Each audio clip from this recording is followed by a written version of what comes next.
What's poppin', everybody? It's your boy Snowy Kurama, and I am your coach of the Season 5 Chicago White Sox for the WPF, or World Pokemon Federation, if you do not like abbreviations and you love just saying all the syllables in your freaking head. This week is Week 9, and we are taking on Ghost and the Los Angeles Luxrays. I'm not very confident in this fight because Ghost is doing pretty damn well, and we are not.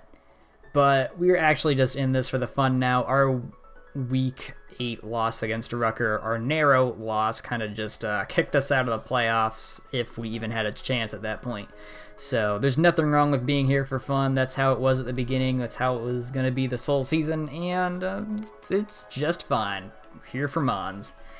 Let's just go ahead and get into the team. Before that, leave a like if you would like to. It really helps me out, really helps out the channel, helps me get motivated to make these videos, and I love doing it. Subscribe if you would like to see some more videos and whatnot. And we're just going to go ahead and look at his team. So he's got Zeraora, Ferrothorn, Gardevoir, Vaporeon, Miltank, the Chicago White Sox, Landorus T, Latios, Weezing, Mega Glalie, and the cute little rat that's better than all the rest, Morpeko. So something that I noticed about this team is he's got a Latios that, what's his name, Ali dropped at some point that I was really scared of and thought was really going to come, but it didn't do anything if it came at all. I don't really remember. So we know how to prep for a Latios at least. He is quite weak to a good amount of my team, I think. I'm very scared of a Scarfed Gardevoir if it's coming. And Ferrothorn's going to be annoying. Zeraora is fast as dick. Faster than everything that I have, unless I want to Scarf something. But even then, he could Scarf something. Landorus is never fun to fight. And this thing, it can learn Refrigerate Explosion, so not very happy about that. Not happy to fight that. And this thing has a nice speed stat. It's kind of average, but is faster than quite a bit of my team, especially if you Scarf it. So this will be an interesting battle for sure. Let's go ahead and see what I'm bringing to the table. We got Kolagon, our Choice Specs Hydreigon, kind of like our last week, except for we're tossing a Specs on it rather than a Scarf. We've got Dark Pulse, Draco Meteor, Fire Blast, and Flash Cannon. Kind of the go-to set for me. The Flash Cannon, of course, is for the fairy types like Gardevoir, and does nice damage against the Glalie as well. We also have Fire Blast for that thing. Dark Pulse and Draco Meteor are just great stab combination that does lots of damage to his team. Latios would not appreciate the Dark Pulse, and Draco Meteor is just free to do its pickings as soon as Gardevoir is off the field, which would be great. We have enough speed in here to outspeed a non-Scarfed Morpeko, and then we just tossed the rest into HP for just a little bit more bulk. I don't know if it's worth, but I mean, it's fine. Up next, we have Decibel coming back for another week. We have Wish Protect, Dazzling Gleam, and Flamethrower, courtesy of Sean. The moves, at least. The EVs are all me, kind of.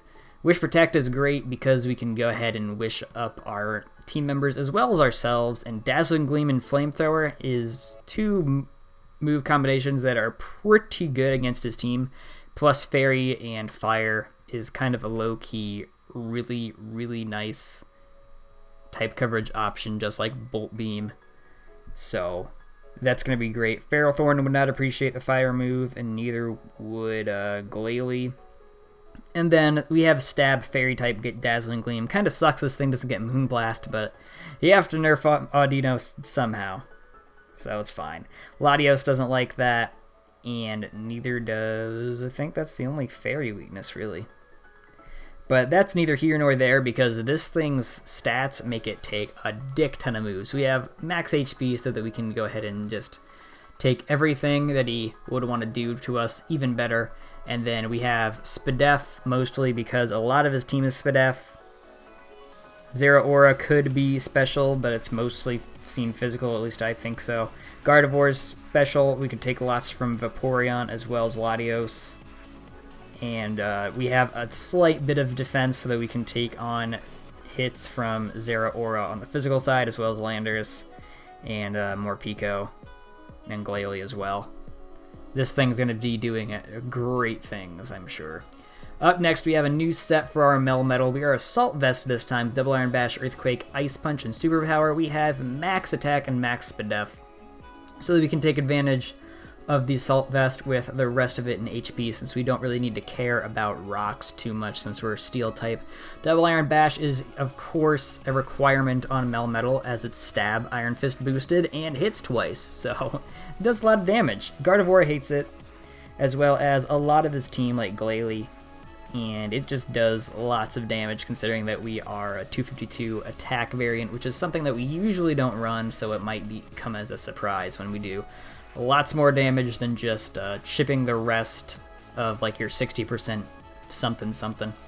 Earthquake is here because we have a Zeraora on the team, plus it hits everything on the team decently well, with the exception of Landorus, T, and Weezing and Latios, which is why Ice Punch is here for that same Latios. And then, oh, and Landorus, of course. And then Superpower is here for the freaking something or other. What's it for? Miltank, I guess? Yeah, it does lots of damage to Miltank. And that's about it for that. Plus, a fighting move is really nice to have on a Steel type, so yeah. Melmetal. Up next, we have Havoc, our Rotom. Basic bitch defensive set with Willow, Volt Switch, Defog, and Pain Split. There's not much to talk about here. Will-O-Wisp is going to take down the Landorus as far as the attack stat goes, and the Glalie, so it doesn't just destroy us with ice moves, Refrigerate, Destruction, and Zeraora would not appreciate a Will-O-Wisp either. Volt Switch, so we can go ahead and get on out of there. Just got to be careful with that Zeraora around so that we don't raise its HP. Defog, of course, because we gotta have a way to get rid of our hazards, and Pain Split so that we can whittle down some Pokemon for our Kolagon and our Big Nut to go ahead and take it down the rest of the way. Not that bad. We have Survey Mix-a-Lot here, our Sandaconda. We just have our basic Stealth Rock, Earthquake, Glare, and Stone Edge set. Our Spadef here is built to take on a Choice Scarfed Gardevoir. It does 49 max with Moonblast, which is its best move against this thing. Well, actually, it gets Energy Ball now that I think about it, but does it have access to Energy Ball? I'm gonna find out. Our Spadef is here to take on a Choice Scarf Gardevoir. It does 49 max, I'm sorry, with Moonblast, and I didn't really calc Energy Ball because I completely forgot that it got it up until, like, right now. But we have rocks here, of course, so we can whittle down his team. Glare, none of his Mons would really appreciate a Glare, considering, a lot of them are really fast, so kind of just counting on that, I'm sure. And then the rest is just in defense, so that we can take on some moves from, like, Landorus and other things. Zeraora doesn't do a lot to my Sandaconda either with any of its physical moves, unless it's bulked up or whatever. So this thing's going to do what it does best. Last but not least, we have to have a way to get rid of that Vaporeon if BRL Week 2 taught me anything, so we have Toxtricity here with the Life Orb rather than the Specs, because I didn't really want 2 Specs mods. We have Boom Burst, Overdrive, Sludge Wave, and Volt Switch. Our speed here is enough to take on something or other. I believe it was No Speed Sock, maybe? Or something along those lines. I really couldn't tell you. Like I said, this game happened... Well, actually, this game was a little bit more recent. I want to say Saturday or Sunday, and this is Monday. Maybe it's Friday? My memory's bad.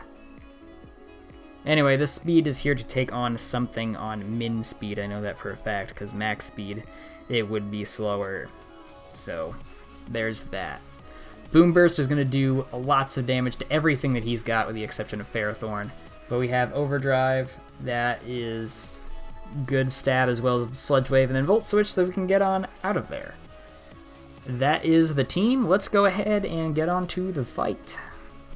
And here we are. We have Vaporeon, Zeraora, Landorus, T, Latios, Weezing, and the Ferrothorn. And I did review some other things on the team, just so I'm not up here rambling. The speed on Toxtricity outspeeds an Adamant Sock.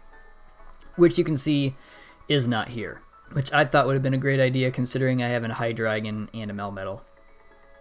But that's okay. I was not expecting Weezing at all to really come, but I think we have the tools to go ahead and take that down pretty easily. But let's just go ahead and go. I send out my Sandaconda because I wanted to get out my rocks, and then there is a Landorus. He goes ahead and U-turns on me, showing that he can do quite a bit of damage, I guess, there.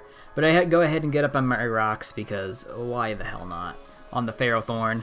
I believe I just switch out here to my Audino, yep, because I am not yet a fairy type, so I thought I could take whatever he wanted to do.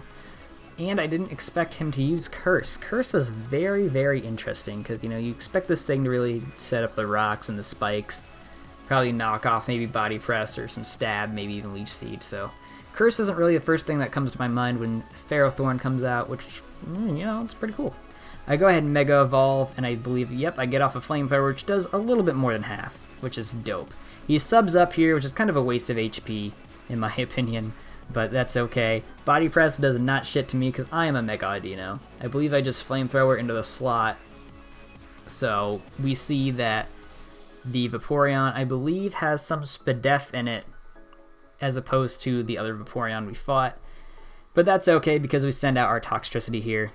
Scald does quite a bit of damage to it, unfortunately, which is really annoying. But we go ahead and Boom Burst because I wasn't trying to take any chances with that Zeraora, and Scald takes us down the rest of the way. But at least Sound of Music, it went ahead and did lots of damage to the Vaporeon for my Hydreigon to come out and just finish it off. As you see, Ghost protects, and then on my Dark Pulse, but then I go ahead and take it out because I think Dark Pulse did like 39% min or something. Is either 39 or 36, one of the two numbers. So it was safe. It goes out to the Zeraora, and I was really expecting like a close combat or something. So I go out into my Sandaconda, which can take any one hit, but he Calm Minds instead. He's using that tournament strat.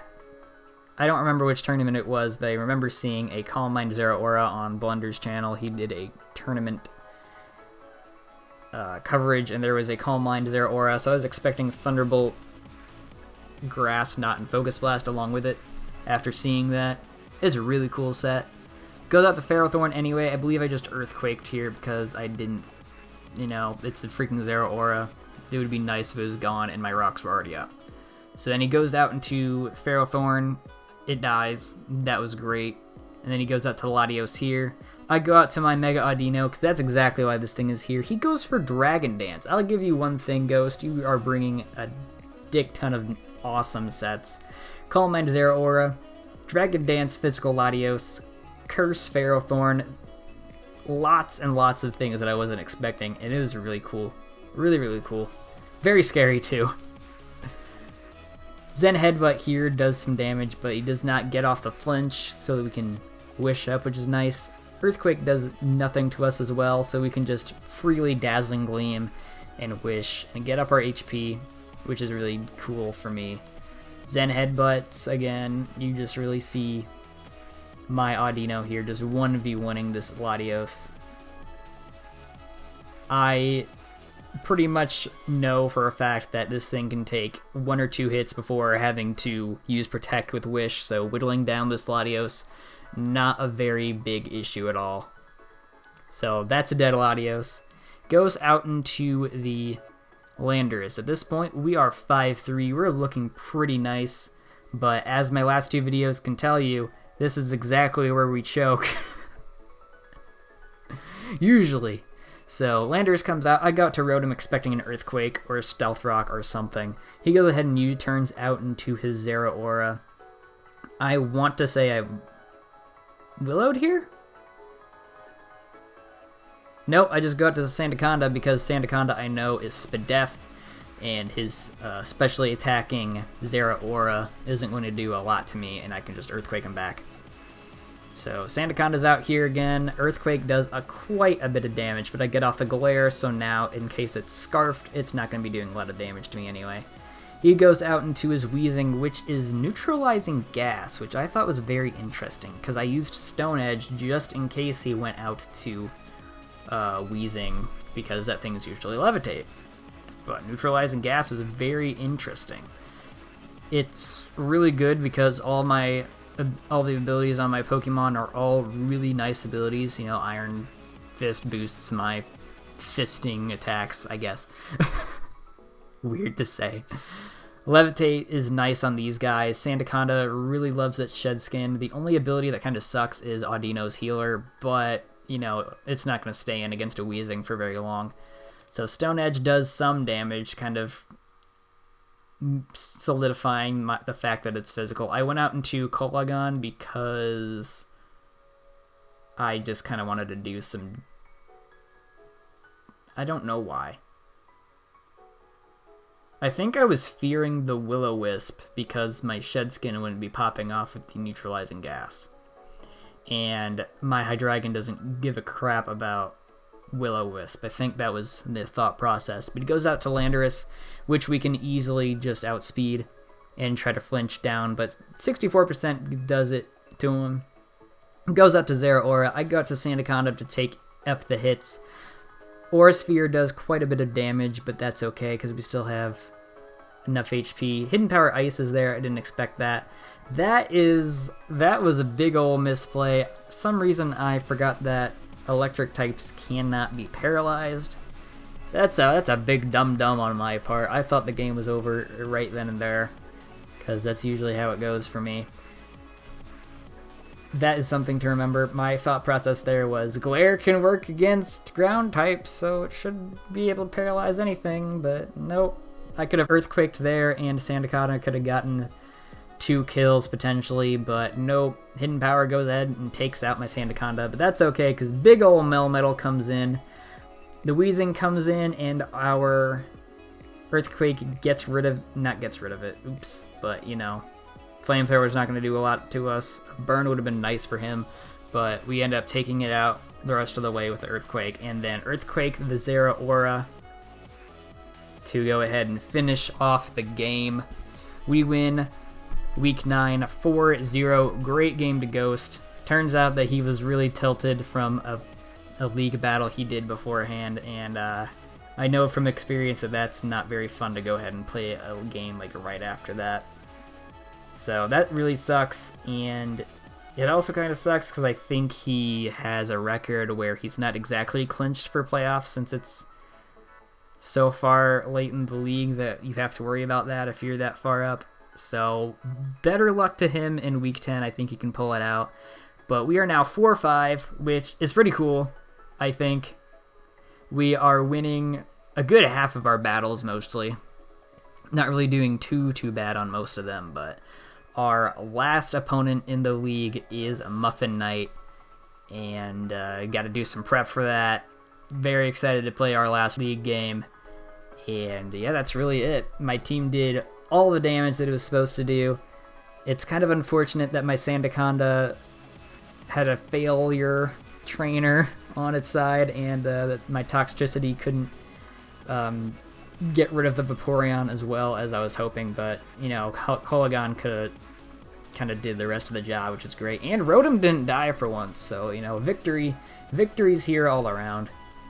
But that's really it for the video. Like this video if you have not already, and you would like to, I guess.